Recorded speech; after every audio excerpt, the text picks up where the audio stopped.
twaheruka gutanga icigwa cerekana ukuntu umuntu atazi kunyonga umuduga ashobora kuvyigira kuri internet bigakunda. Hari abatubwiye yuko cabagiriye akamaro. Kanatsinda uje mw'ishure ry'abarundi bose ukavaho ataco wize bisigura yuko akazi tuba tutagakoze neza. Mwari mumeze neza muramukomeye twe turashima amajeni vraiment vyaranryoheye ku nyigisho wigishije ku modoka nanje ndi umwe muri bo ndabikunda kunezerwa gutwara imodoka. Inyigisho watanze vraiment narayitahuye kandi numva inyinjiye cane. Imodoka automatique nayo nahereyeko mu kwiga naho bitaragenda neza ngo bishe mu buryo ngo ndayironke. Kandi yaramfashije irya nyigisho kuri jewe, aho uzondungikira aka video kayo. Murumva yuko ivyigwa dutanga hariho abo bifasha, hariho ababivuga n'abatabivuga, ariko turazi yuko bifasha abatari bake. Umunsi umwe nasanze umudamu yariko aranyonga imodoka ipine ryamutobokanye. Muri uwo mwanya yari yabuze uko abigira. Naramubajije urafise ijeke? Arambwira ati ego ndayifise. Urafise urupfunguruzo rwugurura amapine? Ego ndarufise. Aca arabimpa ndamufasha guhindura ipine ryari ryatobotse. Mpejeje ico gikorwa hanje mw'iciyumviro co gukora urugendo kubw'ivyo bintu vyari bibaye. Ndavuga nti harashobora kuba hariho abandi bantu benshi usanga bagira ibibazo nk'ibi, bagashika ahantu ipine ry'imodokari rigatoboka canke rikagira ikindi kibazo bikabagora gushirayo canke gusubizayo ipine. Aha arashobora kuba ari umudamu yariko aranyonga imodokari yibungenze, arashobora kunama, arashobora kuba yari umutama vyogora gusubizayo ipine, arashobora kuba mbere ari n'umuntu ariko aratwara imodokari atazi ingene bahindura ipine. Ntibigoye, ariko hari igihe bishobora kugorana bigasaba professionalism canke bigasaba ubuhinga. Bibaye ngombwa rero ko nkora uru rugendo, kuko hari igihe ushobora gutwara nk'imodokari ruguru igatoboka ipine canke igatoboka ipine ushitse ahantu mw'ishamba, ahantu hadaca abantu benshi. Aho mw'ico gihe urumva yuko aba ari ibibazo. Ushobora kuba ufise umuduga wawe canke uri umuntu ariko arirenganira, mugabo ukaba ufise ubumenyi ugashobora gufasha uwo muntu yagize ico kibazo. Wumve mu gihe bigushikiye na wewe ivyo bikagushikira utazi gusubiza ipine canke ufise ikibazo cotuma udashobora gusubiza y'iryo pine, urumva yuko wowe utorohewe. Kandi nababwiye yuko bidashobogwa na bose, cane cane abadamu birabagora, kuko ni ibintu bigusaba gufukama, ni ibintu bigusaba mbere bibaye ngombwa no kuryama hasi. Rero usanze umuntu w'umukenyezi canke w'umupfasoni yafukamye hasi canke aryamye hasi musi y'imodoka, n'ibintu bikorwa mugabo ubibonye vyo gutangaza, ariko bishitse ubizi urabikora. Nagomba rero muri iki cigwa turabire hamwe mu buryo bworoshe ingene ushobora guhindura ipine canke ingene ushobora gufasha umuntu yagize ico kibazo. Kandi mbere yuko ntangura reka mvuga akantu. Uwo muntu yagize ico kibazo akubwiye ati woshobora kumfasha, ntumusaba amahera. Hari abantu mengo baza baramugaye, umuntu ari mu kibazo bashika bamubaza ngo ufise angahe. Voilà, oya mufashe mubwira uti jewe nipfuje kugufasha kugira ngo uve muri ico kibazo. Ubwa mbere ipine ryagize ikibazo mwiri. Ikintu ca mbere wihutira gukora, imodokari ari automatique, banza urabe yuko levier de vitesse iri muri parking, hanyuma urabe yuko harimwo frein à main. Voilà, banza ushiremwo frein à main.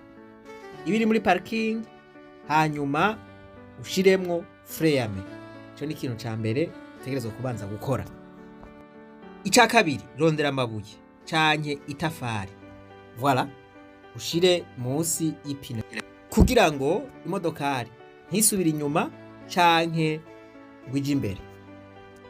Raba neza ingene bimeze, ariko ahagwaye washira birumvikana. Ica gatatu, uca ufata urupfunguruzo rwugurura buro z'amapine ukabanza ukazugurura.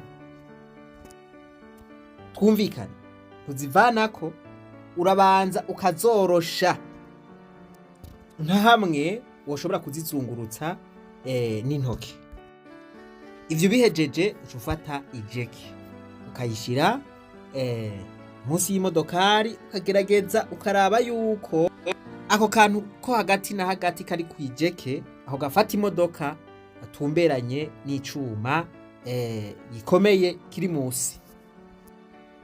Ivyo umaze kubigira ucuzungurutsa ijeke ikaduga buke buke igashikira ca cuma ku modoka, ukacushiramwo akakuma ugatangura kuzungurutsa. Voilà, ukuzungurutsa niko imodokari iba iriko iraduga gushika ubonye ipine riri mu kirere. Ufata rero ya maburo ukayazungurutsa ukayakurayo n'intoke. Voilà, uhejeje kuyarumurura ucukurako ipine. Birumvikana uba ufise ipine ryo kurisubiriza canke ico bita pine de reserve, ico bita mu congereza spare tire. Uca ushirako iyindi, uragerageza ugatumbereza neza. Voilà, hanyuma ugaca ufata ya maburo ukarumya. Aha naho nyene nturumya gose ngo ukaze, wibuke yuko imodokari kiri kwijeke. Urabanza ugashiramwo buke buke, ukarumya buke buke hamwe bitaderanja canke bitanyiganza imodokari. Voilà, urumya buke buke ntukaza. Urabona yuko ariko ararumya buke buke kugira ngo ipine ritumbere. Intambwe ya kane, ico uca ukora nuko uca urumurura canke ucukurako ya jeke. Uyikuyeko canke uyirumuruye, urumva yuko imodokari ica ija kuri rya pine. Voilà, wibuke yuko utararirumya neza. Aha uracariko urakurako ya jeke yawe. Voilà, uyikurako usubira rero kuri ya pine ukayikaza neza, ukumva yuko igumye. Bibaye ngombwa no guhagararako kugira ngo amaburo ntazohave yiyugurura imodoka ariko iragenda ngo itere isanganya. Aho ubuhejeje. Ariko rero hari igihe ushobora gusanga imodokari ihagaze ahantu habi canke ahantu hanyika. Vyiza ucufata ya jeke ukayishira nko kintu c'ikibaho canke ukayishira ku kindi kintu gikomeye kugira ngo uriko uraduza imodoka, kubera imodokari iremereye, ya jeke ntihavinyikira mu kuzimu. Urashobora no gusanga ijeke ari ngufi, ukayizungurutsa ukayiduza yose igahera imodokari itaraduga nk'uko wavyifuza. Ibi ni bimwe rero nababwira nti aha bica bisaba ibindi vyiyumviro. Voilà, bisaba ubuhinga. Uca ufata nk'itafari canke ibuye rimeze neza, ibuye rimeze nk'urubaho canke rimeze nk'itafari, voilà, ibuye rigororotse canke urubaho rufise intimba nini, ugaca urubanza musi ya ya jeke. Ni ukuvuga ngo ijeke iza kuba yicaye canke ihagaze kuri rwa rubaho washirayo canke rya tafari canke rya buye, voilà. Ni ukuvuga yuko rero uciye utangura kuzungurutsa imodokari iza guca iduga hejuru gusumvya uko vyari, ugaca ukuramwo ipine vyoroshe. Hari n'ibindi bisaba ubundi buhinga, ariko ivyo tuzobivuga hanyuma.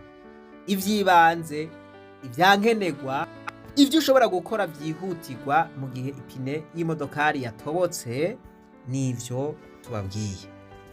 Iyo pine uyishizeko banza urabe yuko irimwo ipepu zikwiye. Idafise ipepu zikwiye, shunyonga buke buke uje kuri sitasiyo bagupomere. Reka nsubiremwo ico navuze. Umuntu usanze yagize ico kibazo, ntumwaka amahera ngo ufise angahe. Hariho abantu usanga iryo jambo mu buzima bwabo riri hafi. Ufise gute none kugira ngo nshobore kugusubirizamwo iyo pine? Nivyo kubivuga n'uburenganzira bwawe, mugabo ivyo bintu si vyiza. Wewe fasha, kora ico ushoboye, ico uzi n'umutima mwiza. Hanyuma uwo muntu nawe si umwana, arashobora kugushimira, ariko ku bwawe igikuru nico kintu uba ukoze kandi ukagikora n'umutima mwiza. Uwo muntu ufashije uko ntumuzi, ejo murashobora guhurira ahandi hantu, mu gihe rero wamusavye amahera canke mu gihe wavuze ngo Jesse nkora utampaye amahera, bisigura yuko yaguhemvye vyahereye harya. Ariko mu gihe wakoze nk'umuntu nyene yiyubashe, mu gihe utamwatsa amahera, urashobora gusanga ko karamugiyemwo nawe akagufasha ibintu binini cyane, ugasanga aragufashije ibintu utokwiyumvira yuko yogufashije. Ugasanga imiryango yawe irugurutse kubw'ikintu gitoya gusa wamufashije. Yakubwira ati nkundira ndagushimire kubw'iciza unkoreye, banza umubwira uti jewe n'ukuri nabonye no gufasha kuko ivyo bintu nsanzwe ndabizi. Uwo mutima uzoba umweretse ni ikintu gikomeye cyane. Ivyo birashobora kukugurira imiryango utokwiyumviye yuko yokuguruka. Aka kantu karakomeye cyane wampaye inka, n'ubwenge. Aka gakoreshwa n'abanyabwenge, naho wowe ukeneye amahera, reka kwerekana yuko ufise umunoho wayo, reka gupapa. Kora nk'umuntu nyene w'umugentleman, uvuga uti oya vraiment jewe ibi ndabigukoreye ku buntu mu kugufasha. Nivyo arashobora kukwinginga kugira ngo aguha agafanta, kakire ku munota wa nyuma, uvuga uti nta kungobeye reka ndagatware, mugabo jewe nabikoze mu ntumbero yo kugufasha. Ubikoze uko, ubikoze mu bwenge, ubikoze nk'umugentleman, ejo murashobora guhurira ahantu ukamukenera, voilà. Yibutse ka kantu wamukorera, arashobora kukubwira ati mbwira nanje ikintu no gufasha muri kano kanya. Ugasanga imiryango irugurutse wampaye inka. Kuri jewe sinababwiye ingene vyarangiye, mpejeje kumusubirizayo iyo pine. Hari n'ibindi bintu nakoze, hari n'ibindi bintu nasanze ntari mfise. Ikufuri yari kwipine, vyari vyase yuko yuguruka, biba ngombwa yuko ndayihimbura. Murumva yuko haba hariho nk'ibintu bigoye cane cane nko ku bantu b'abadamu. Mpejeje yakoze mu ishakoshi ngo ashimire, ariko ndamubwira nti oya jewe n'ukuri nagufashije kubera nabonye uri mu kibazo. Arambwira ati uwo mutima wawe ufiswe n'abantu bake, ati mugabo n'ukuri nkundira jewe umutima uri kurampatira kugushimira. Arashimika cane, kagafanta ndaruha ndakakira. Ariko ikiba gihambaye cane ngaha abari contact, uwo muntu murasubira mugahura n'uwundi munsi ugasanga aragufashije ibintu vyinshi nk'uko nabivuze. Rero ejo canke hirya y'ejo niyo wasanga umuntu yagize ikibazo uramufasha, ni waba wibagiye banza urabe iki cigwa hanyuma ukoreshe iyi metode ndakweretse, uzosanga wabishoboye, uzoba ufashije cane uwo muntu, uzoba umukuye mu kibazo. Imana nibahezagire cane, reka twibananize rwa rugendo rwacu maze tugaruze umunezero Satani yatunyaze. Umuntu atarashika mu ishure ry'abarundi bose turamuhaye kaze.